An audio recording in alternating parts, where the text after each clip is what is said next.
Oke, bismillahirrahmanirrahim. Assalamualaikum warahmatullahi wabarakatuh. Selamat pagi anak-anak. Salam sejahtera untuk kita semua. Oke, ketemu lagi dengan Ibu di mata pembelajaran bimbingan dan konseling.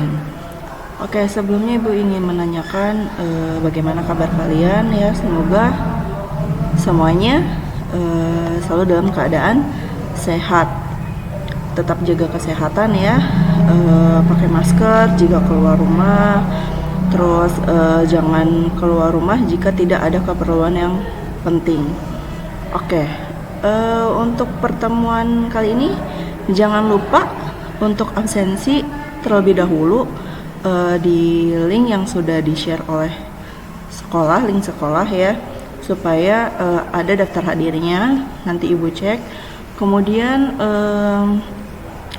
jangan lupa nanti untuk komen ataupun di like ya videonya di akun YouTube SMK Teknologi. Oke. Kemudian untuk hari ini kita akan membahas mengenai tentang pemahaman diri atau who am I, siapa aku ya. Mari kita bahas. Nah, untuk pemahaman diri atau konsep diri ini merupakan keseluruhan atau pandangan seseorang tentang diri sendiri. Artinya bagaimana seseorang bisa menilai dan menyikapi tentang dirinya sendiri. Maksudnya gimana sih, Bu? Nah, ini apa sih yang harus kita ketahui tentang diri kita?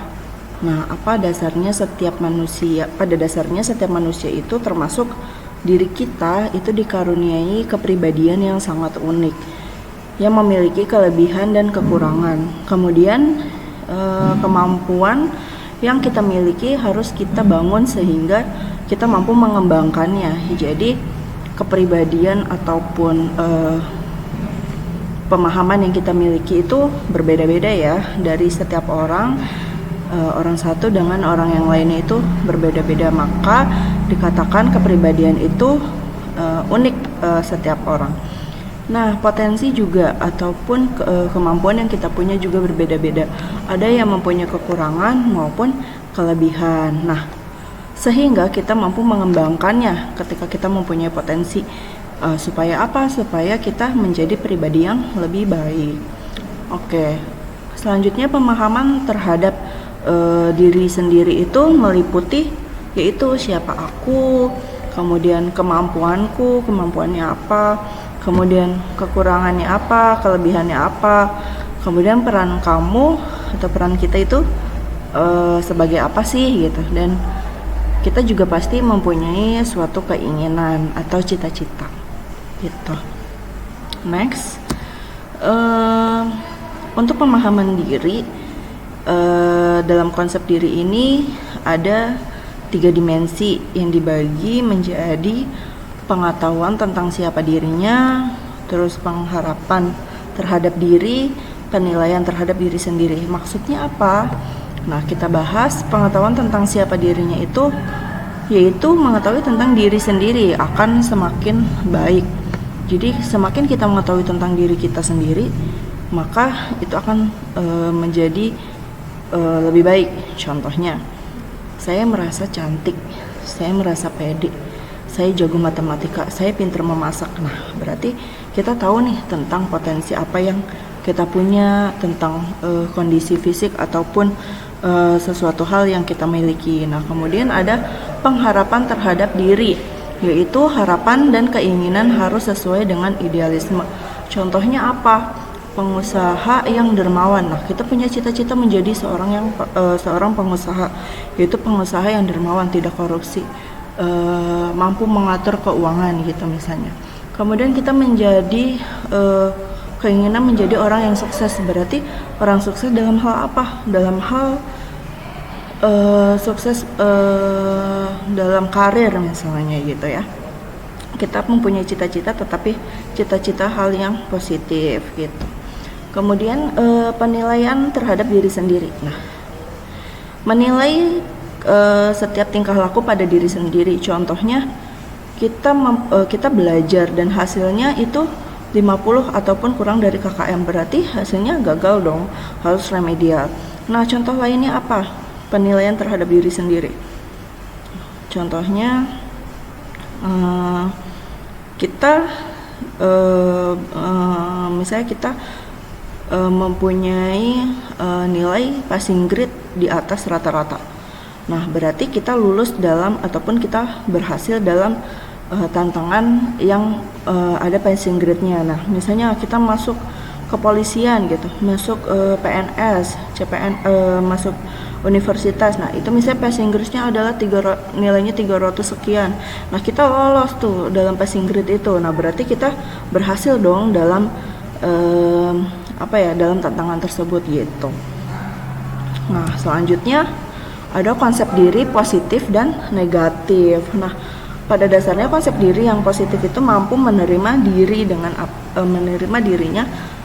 dengan apa adanya, dengan segala resiko, kekuatan dan kelemahan.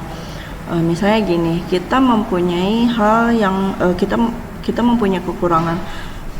Misalnya bisa kekurangan dalam perekonomian, kekurangan dalam fisik, tetapi kita mampu menerima sesuatu hal yang kita punya itu. Nah, berarti kita mempunyai konsep diri, mempunyai pemikiran yang positif, mampu menerima apa adanya tentang kondisi dan situasi yang kita punya.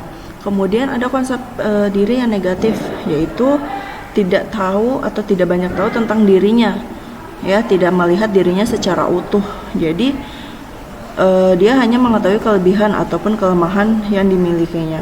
Jadi gini, ketika kita cuma tahu satu sisi dari diri kita, tetapi kita tidak mengetahui secara keseluruhan. Misalnya kita hanya tahu tentang positifnya saja, saya cantik, saya ini, tetapi kita tidak tahu potensi yang kita miliki itu apa.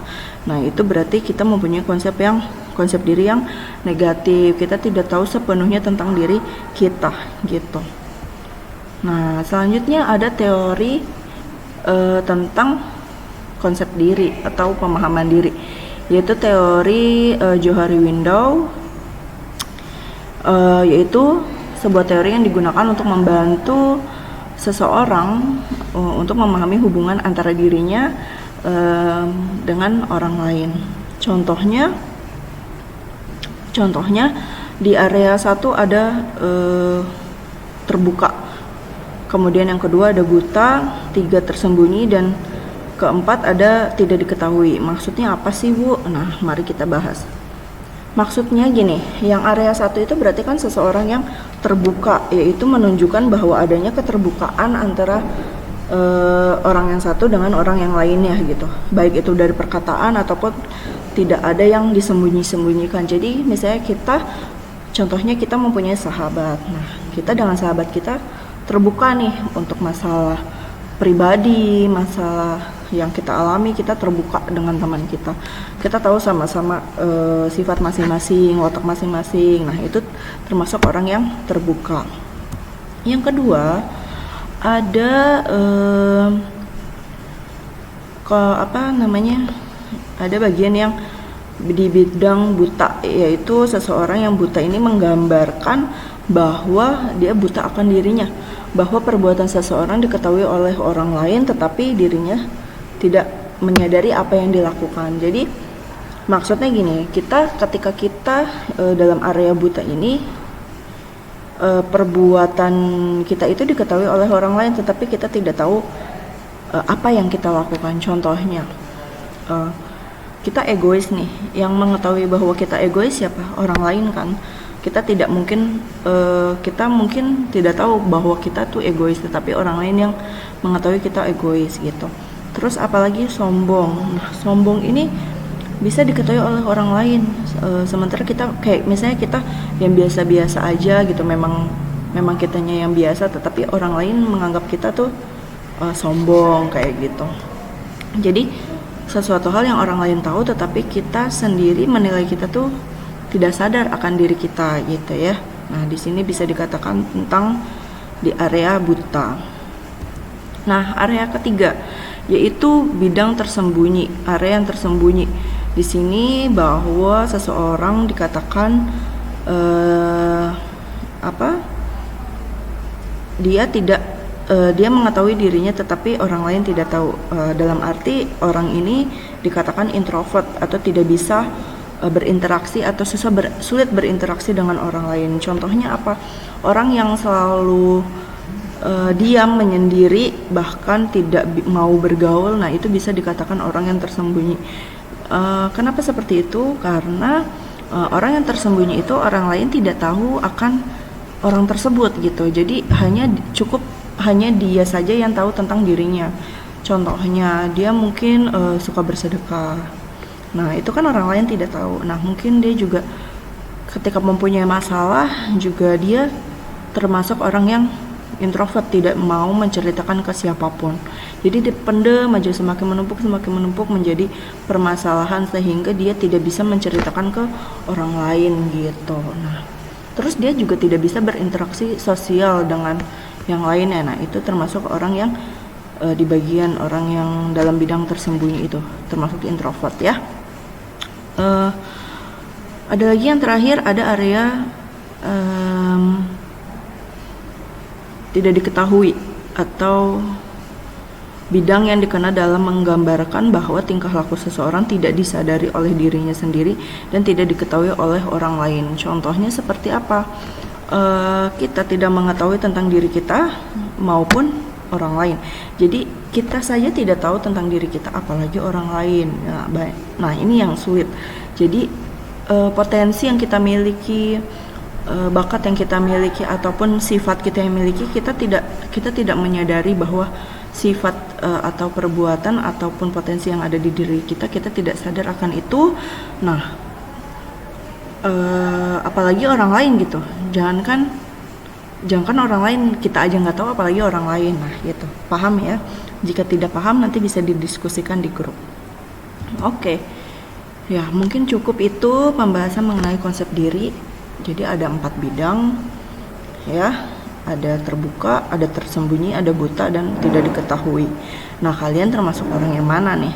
Nah, selanjutnya ada pula tugas yang harus kalian kerjakan ya. Nanti ini tugasnya kalian kerjakan di buku tulis, di buku catatan. Oke, tentang ada 8 soal. Jika ada yang kurang paham nanti bisa ditanyakan di grup, kita diskusi ya. Oke. Selanjutnya, nah ini tugas yang nanti dikerjakan nanti di buku catatan. Kemudian setelah selesai kalian dokumentasikan tugas yang dikerjakan itu, kemudian dikirim di Google Form. Nah, nanti juga ada absensi yang akan ibu kirim, nanti ibu kirim dan ibu share di grup ya. Oke, mungkin cukup untuk video hari ini. Nanti kita lanjut di grup untuk diskusinya. Oke, selamat mengerjakan. Selalu jaga kesehatan, selalu jaga kebersihan. Jangan lupa pakai masker jika bepergian. Usahakan jangan terlalu sering keluar rumah jika tidak ada keperluan yang mendadak. Oke, terima kasih. Sampai ketemu untuk pembelajaran selanjutnya. Wassalamualaikum warahmatullahi wabarakatuh. Bye.